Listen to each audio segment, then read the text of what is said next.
How's everyone doing in their post-lunch stupor? Pretty good? Yeah. So I'm VP of Jawbone, and got there, was doing a little company called Massive Health, and before that was helping to lead creative for Firefox. Is that the right side? Excellent. So you can't quite see it, but you can tweet at me, and you'll make my pants buzz. It's at Aza. And the thing I'd like to talk to you about is sort of the future of health, what's wrong with it now, and why I think it's such an exciting place to be and where I think actually most technologists should be. But first I want to start, when I think back to my grandparents' time, I have a question for you all. When I think back to my grandparents' time, they were struggling with something which we now think is obvious, which is they were struggling with gender equality. And we're still struggling with it today, but to us it's obvious that the gender should be treated equally. And then my parents' time, there was another struggle. It was a struggle for racial equality. And once again, for us, this is obvious, but for them, it was a struggle. Of course, we're still struggling today. For my generation, it's probably sexual orientation equality. And that begs the question, which is, if all these things are obvious now, what will be obvious to our children? So I'll make the case, I think, that it should be health equality. But I'll start with some scary stats. These are the stats that really got me thinking about health in a serious way, and particularly consumer health. So, in the US, in 7 years, so by 2020, the CDC predicts that 52% of Americans will be either diabetic or pre-diabetic. So stop and think about that. That means if a kid is born today, by the time she's in kindergarten, one of her two parents will have some form of diabetes. That's a scary world we live in. And that's despite the fact that as doctors and medical practitioners, we know how to pull diabetes back, and I'll come to that in a bit. Currently, 1 out of 3 Americans is obese, and if we look at just being overweight, it's 3 out of 4 of Americans that are overweight. So think about that. That means if you're a kid today and you looked at your grandparents, only one of them would be fit.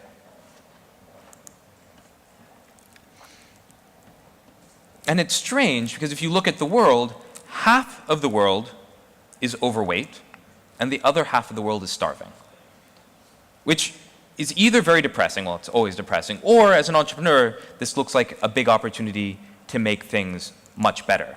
And in fact, if you look at the amount of money spent in the US alone just on obesity, it's around 147 billion. So this is a huge opportunity to go make a difference. And I'm going to argue throughout this presentation that the only people that can make this difference are consumer companies and consumer products, because doctors, I don't think, have what it takes. Now it's interesting, if you add up all the chronic diseases, that's around $1 trillion worth of cost just to the US healthcare system. And that's not just this moment in time. You're like, well, fine, it's a big problem now, but we're starting to tackle it. No. It's getting worse and worse and worse at a faster and faster rate. So let me give an example. You're like, we know that, say, in the UK, for instance, that currently there's a very high overweight problem, and by 2020, both Cambridge and Oxford agree, which never happens, that it's 80% overweightness. But you're like, fine, that's not real Europe. How about in real Europe? How about in the Netherlands? And it turns out that it's been growing here too. So since the 1980s, oops, I don't think this thing is showing up quite right, but that's all right. Since the 1980s to 1997, childhood obesity in the Netherlands doubled. And between 1997 and 2004, it doubled again. And it looks like it's set to do that for 2014. This problem is getting worse and worse and worse. So we have to figure out, how do we solve this health problem? And if you go back 100 years, you ask, what are the biggest killers across the world? It was them. By them, I mean viruses or communicable diseases. These are things like tuberculosis or pneumonia or consumption. And you fast forward to now, what is our biggest enemy? Well, our biggest killers and our biggest costs are actually ourselves. They're chronic diseases. These are things like hypertension and diabetes and cancer, which turns out when you have problems with your weight, you're much more likely to get cancer. So we've really undergone a shift. Medicine has done a very good job in fighting things which are not ourselves. And now we're really struggling to figure out, how do we help ourselves live better?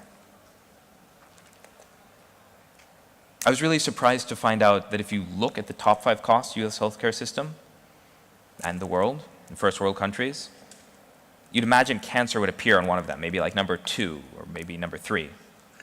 Turns out it doesn't appear on that list. Instead, it's a little further down. The top 5 costs are things like obesity, hypertension, high blood pressure, diabetes, coronary heart disease.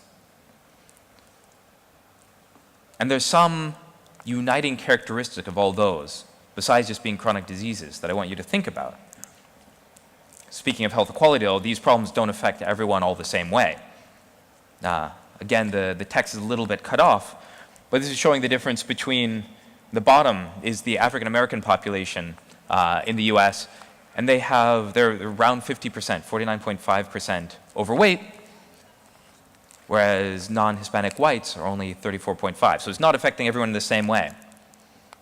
But the interesting thing to me about these types of problems is that they're all manageable and mitigatable with behavior change. And that's where it starts to be an opportunity, I think, for people like us, people that don't know medicine. I certainly have no medical background. And that's because these are the kinds of conditions where lifestyle changes can make a huge impact. In fact, 60% of your health state is made up by what you eat. There's this thing where you're supposed to exercise more and eat more, but it turns out it's really just eating more that's most important. Exercise is just pretty important.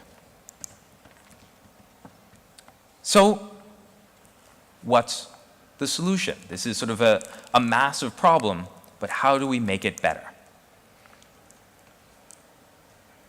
Does the solution come from doctors? And as I was saying before, let's take a look at diabetes in particular. There's a wonderful 12-week program that'll take somebody with pre-diabetes and get them out of diabetes, or even early stage type 2 diabetes, they'll get them out of diabetes. But we can't get people to do it. That's the problem. The behavior change is hard, yet we know what we have to do. So there's another thing. It might not be doctors can do it because 50% of doctors are below average in general, which would be funny if you think about the math. But you're like, fine. How many of you guys here would trust your doctors? You'd be like, if I went to the doctor, they told me something, I have a diagnosis. That's not a lot of people. That's more people. So this guy named John Ioannidis did a really interesting study. We're like, let's go take a look at second opinions. Let's see whether doctors agree with each other. You're like, what would you expect? Well, you'd expect that most doctors, by and large, would agree with each other, but then maybe 5% of the time, 10% of the time, the second doctor would be like, nope, that's the wrong thing to do. Well, this is what actually happened. 22% of the time, the second doctor said the first doctor was 100% wrong. Wrong diagnosis. So that's, roughly 1/4, 1/5 of the time. Imagine going to a restaurant and ordering food and it just comes out completely wrong 1/4 of the time. You'd stop going to that restaurant. That's true for doctors, and it's across a wide variety of different diagnoses. It's like, okay, 1/4 of the time, I can still handle that. Well, another 18% of the time, the doctors say, yeah, they got the diagnosis sort of right, but the treatment's incredibly wrong, 100%. And so now you add up 22 and 18, and you end up at 40% of the time, doctors do not agree with each other over the very basics of what's wrong with you. This should scare you. And I wonder what you're going to do the next time you go to the doctor. In fact, as you sort of keep going down this thing, 15% of the time, the second doctor says we need more information. 25% of the time, they're just moderate changes. So it's really only 20% of the time, 1 out of 5 times, when the second doctor says, yeah, that first doctor got it right. Doctors are not going to be part of this solution. Which is not to say that they're not wonderful people. It's just they're not set up to handle the deep complexities of the human body in the way that they should. Okay, so maybe not doctors, but how about medical research? Medical research, that should be a bastion of the scientific method, and it is. Peer review, everything. So again, John, now at Stanford, looked at the top 49 cited papers in medicine. These are the ones that a lot of our diagnoses are based off of, a lot of our treatments. And he's like, well, let's see how many of them have gone through peer review and have been checked. It turns out 20 of them have been checked, the results were found, and it worked just fine. They came out as expected, so that's the scientific process going perfectly. But 7 of them, so that's 10%, were contradicted by later findings. Again, this is science, so you'd expect there to be some give and take. 10%, fairly high. But 10% were contradicted, 10% were found to have vastly exaggerated claims, and 11 of them, so that's what, like 14%, had never been verified. These are the most cited papers in medicine, and no one has ever gone back and checked them. So this is scary again. And this is what led John to this really startling quote, where he said, for most study designs and settings, it is more likely for a research claim to be false than it is true. Just think about that. So now we're at a crisis. On the one hand, we have the largest costs, the largest killers, unmanageable by current scientific methods. So doctors can't handle it, and the rates of these things are going up. At the same side, our studies are unverified, and most of them seem to come out to be false. So we have a crisis both in medical research and in behavior change. So of course, the next question becomes, what could possibly be a solution? And this is a guy that I find very inspiring. Have you heard of Peter Norvig? Yes? No? Probably not. He heads up research at Google. He's like 100 times smarter than I can ever imagine what a smart person could be like. He writes for fun, like 22-line little Python programs that can spell check in any language better than all but the very best human spellers. And he can do this because he understands how to harness the power of the internet, of data, and turn all that statistical mess into meaning. So I was watching one of his talks a couple of years ago, and he said something I thought was sort of strange and I wanted to dig into more, and I'm going to paraphrase him here. He said, data is 10 times smarter than algorithms. And at first I thought this was sort of junk science, but it's Peter Norvig, so it has to be true. I started digging into it, and he was quoting a paper from 2001 by Banker and Bill, some Google scientists, and roughly what it said was this. For certain types of problems that involve lots of variables that are complex, humans call intuition, but this is really like machine learning, pattern matching. For these kinds of problems, if you have a decision, I want to work and send a team of engineers to work on my algorithm and make it really smart, or I'm going to send a group of people to just find more data to train on that teaches me how to pattern match, that if I can get 10 times more data than I currently have, no amount of change of algorithm will beat that. That's a powerful finding. That says that data really is 10 times more powerful than algorithms. In the case that they were doing this, they were doing machine learning, trying to figure out sense disambiguation. What does this word mean in context? Really easy for humans, really hard for computers. They trained it on 1 million words, 10 million words, 100 million words, and then of course way down here, 1 billion words. And they found this to be exactly to be true, that the very best algorithm when trained on 1 million words was beaten by the very worst algorithm when trained at 10 million words. And the same thing is true from 10 million to 100 million and 100 million to a billion. Data is really, really powerful. And when you have that, all of a sudden you start realizing why it is that the second opinion problem shouldn't be surprising. Doctors are amazing, but they just don't have that much data compared to the complexities of the human body. It's just that simple. And most of science, in fact, in medicine is done with 10 people, or 100 people, or 1,000 people. It doesn't even get to the 1 million person mark that in machine learning we always get to in computer science. And for problems that are much more complex than just figuring out the sense of a word. The problem is, of course, is that doing these large-scale studies are expensive. You have to get by an ethics review board. If it gets to be 10,000 people, how can you control what people eat? It starts having to do self-reported data. It's a fundamental problem, and it's leading to the crisis in health. So I think data, I know it's certainly a theme here, is absolutely part of the solution, but it's really hard to get in the medical world. We have to do something different. In fact, once you start having this kind of data, you can do things we could never do before. So why is it that doctors cannot help their patients live the way they want to? Well, it turns out it's really, really hard. Take, for instance, education around cigarettes. Walking through Amsterdam, certainly it's a little shock coming from California where cigarettes are almost nowhere comparatively. Just teaching people about cigarettes doesn't really change the behavior. In fact, I remember when in the UK they started putting those really gross cancer warnings on top of the cigarette packs. And what happened? Like 4 years later, 2 years later, those really gross warnings started showing up on hipster t-shirts because people had reclaimed it. Behavior change is hard. People have to want to do it.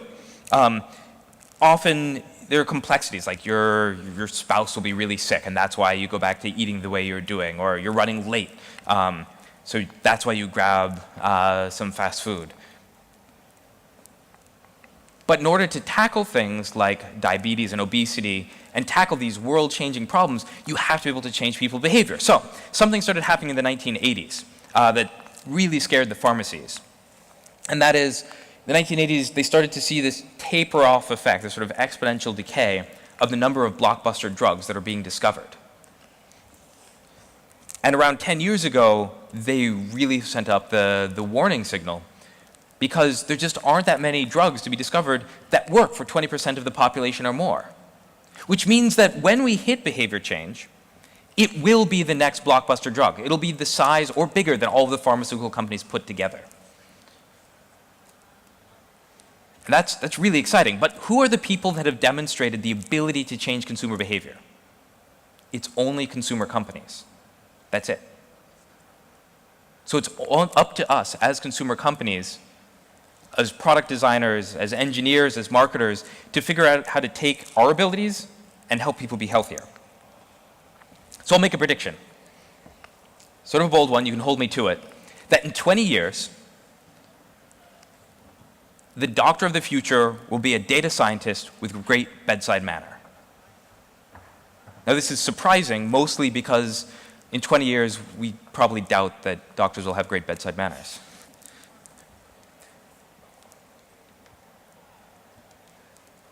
So this actually shouldn't be all that surprising, though, because if you go back 10 years, it took an engineering team of, 50 people to be able to make an e-commerce site, and it took them a year. Now it takes one engineer a week to do the same. Why? Because we have things like Heroku and Amazon Web Services, cloud. We've made people more creative of what they can do. So if you've sort of followed along with this argument, that means all of medicine is going to look very, very different in another 20 years, because doctors are going to be able to support, one doctor will be able to support way more people. Everyone says we have to scale doctors in, say, Ethiopia or India, where there's only one doctor to 10,000 people. That's the wrong way to think about it. Instead, that one doctor is to support many more people. And we're going to change that pyramid so that we'll have more nurses, more physician assistants, and fewer doctors. It's a strange world we're going to live in. And this is one of the things that I work on now. So to give some examples, well, Too bad it gets all cut off. But I work on the Jawbone Up, which is a little band that sits around your wrist. Sadly, mine got stolen in Paris, so I don't have one. You just have to imagine it. And it tracks how much you move. It tracks how much you sleep. It wakes you up in the right time of sleep. When you wake up in light sleep, you wake up feeling refreshed. When you wake up in deep sleep, you wake up feeling very groggy. It can help you track your food. It all gets plugged into a mobile app, connect with other people. We do some deep analytics on top of it. And what's interesting to me is that it's been out for a little less than a year. And when you compare our data set to the size of medical data sets, ours dwarfs them, even though we just got started. So to put it into perspective, we do the largest study the world has ever seen on sleep, and we do it every single week. Every day we have millions of hours of sleep log. So we can tell you things like women actually do sleep less than men, on the order of like 12 minutes. That if you sleep longer than 9 hours, you start to become more groggy, but 8 hours you're okay. The longer you sleep, the more beautiful you feel. Like all these kinds of things we can start to tell you about, and we can tell you about it at scale. It's sort of fun and exciting. And this is the kind of data that you start plugging into other things, and soon you have real scientific research going on. So I'll leave you with one sort of final story about where I think the future of health is going. There's this man named James Lange. He is the preeminent scholar, though he doesn't really look it, on being drunk. And he did all the research that, you know, when you have to go like this or walk along a line when somebody's checking to see whether you're drunk. Well, he invented those and certainly checked them.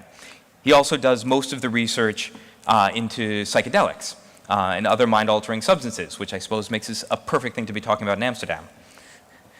It is actually really hard to do these kinds of studies, because you imagine, this is how he does it. He wants to study the effects of, say, being drunk. So he invites somebody into the lab. He feeds them a lot of whiskey, which most people think sounds great because he's paying you to drink whiskey. And then he makes you run on a treadmill and solve math problems, which people don't like as much. After that, he makes you sit there and wait until you're no longer drunk before he can let you go home, because that's what the ethics review boards require for doing a study like this. Now, as you know, like drinking with your parents is very different than, say, drinking when a guy in a white lab coat is watching you versus drinking with your friends. So where you do these kinds of drugs is very important to the effects that it has. And recently, he got interested in a new drug that's, well, it's an old drug, but it's new to the US, and it's sweeping across college campuses. It's called salvia divinorum. It's one of the most potent hallucinogens, at least for like the next little while. It's legal in the US. Sort of strange. And he wanted to study the effects. But it's an unknown hallucinogen. How do you get it past an ethics review board? How do you get people to come in? The location you do it in is deeply important. Who you do it with is deeply important. And worse, he knew that Harvard had already started a study when he got interested in this. But he realized he knew a couple things. He knew that the high lasted not that long. It only lasted, 6, 7, 8 minutes. He knew how people took it. They smoked it. He knew they normally did it in small groups of 2 to 3 people. Why did he know all these things? He knew them because he had watched videos of people doing it on YouTube. And so he had one of those flashes of inspiration, like, oh, there are not tens of people or thousands of people, there are tens of thousands of people that have uploaded themselves getting high on YouTube. This is perfect, because then he did what every great professor does, and he made his grad students watch them all. And they went through and they had to code how long was it in their lungs for. What were the cognitive effects based on the conversations they had afterwards? What things did they do? Did their face flush? Huge amounts of data. And he was able to publish, peer-reviewed. Instead of having tens of people, he had tens of thousands of people. His data was much better. And the first time in his life, the competing group called him up within 24 hours of publication, just like, that was amazing. You just won. Cost less, and it happened in people's living rooms. So to me, this is the new basis of how we begin to do behavior change and tackle these massive problems, because we can do it at consumer scale. That means we get enough data to make them meaningful in people's lives. So this, to me, is the new direction in medical research. And it all starts with sort of consumer drive. So what is the solution?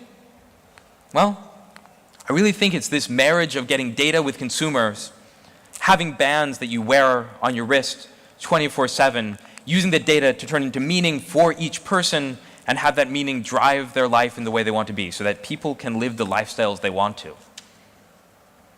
So that's what I think we're going to see in the next 5 years. We will see, just like we had back in the day, the homebrew computer club, where Steve Jobs and Wozniak and Bill Buxton and these sort of luminaries of the computer world said, we have this crazy dream. And this crazy dream is that these computers the size of a room will eventually sit in your pocket. And people will gamble on them and watch porn, and they'll talk to their friends, and you won't even think about it, right? That was their crazy dream.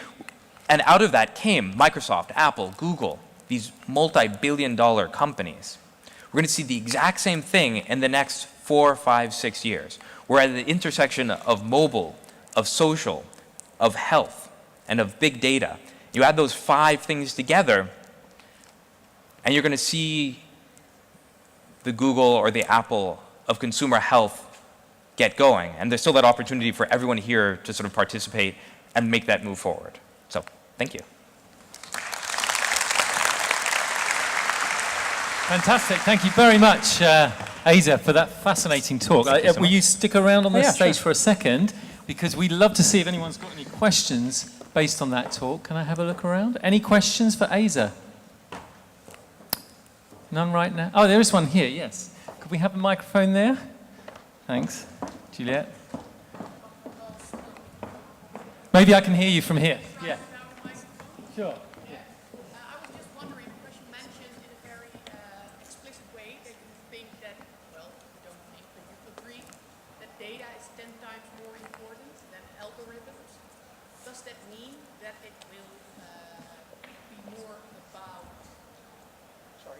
Dankjewel. So data is 10 more times important than algorithms. Does that mean that it will be more about quantity than about quality? Good question. So roughly yes, which is that if you have a lot of data and the data is not very high accuracy, but you have enough of it, you can often get really great results out of it. So an example, one of the products that I worked on before while I was still at Massive Health was this product called the eDay. It's very simple. You take a picture of your food, between 10 and 20 other people rate it on a scale of fit to fat. They just drag it, healthy or not healthy, as an analog scale. This is very messy data. Like, why would this matter? It's a whole bunch of random people judging my food. Sounds great. But here's the interesting thing. And I'll give it a quick aside so that it's sort of not quite as surprising. If you want to guess the number of jelly beans in a jar, how do you do it accurately? Well, either you're a physicist and you know what a packing number is, and you know the exact volume. That gets you the closest. But if you don't know any of those things, the very best way to do it is you ask 100 people how many jelly beans they think of the jelly bar. And it turns out that the mean, the average, is almost always good to within a jelly bean or two. It's sort of amazing. In fact, when you bring it to the stock market, 80% of mutual funds, so things that people pick out trying to be like, this is the best thing, are outperformed by index funds, the ones that are just averages of the market. So both of these are examples of like very messy data that are not very accurate, giving incredibly accurate results. In our case with the eatery, where we just had random people judging your food, that predicted obesity levels across cities all over the world very accurately. Our R squared was like 0.7 or something. And so whatever we were measuring was very closely correlated with obesity. And that's, I think, another example of like, yes, lots of fuzzy data, but a lot of it is much better than a few very accurate pieces of data. You can imagine it's sort of like, here's a good example. expressionism painting, right? If you went and you said, I'm going to look at this beautiful picture, I'm just going to pick this point and this point and this point, and they're going to be the exact right color, super accurate. But you have no idea what the picture is. If you have just lots of little brush spots all around and they're very inaccurate, you get what the picture is almost immediately. So yes. Great answer. I have a question for you, actually.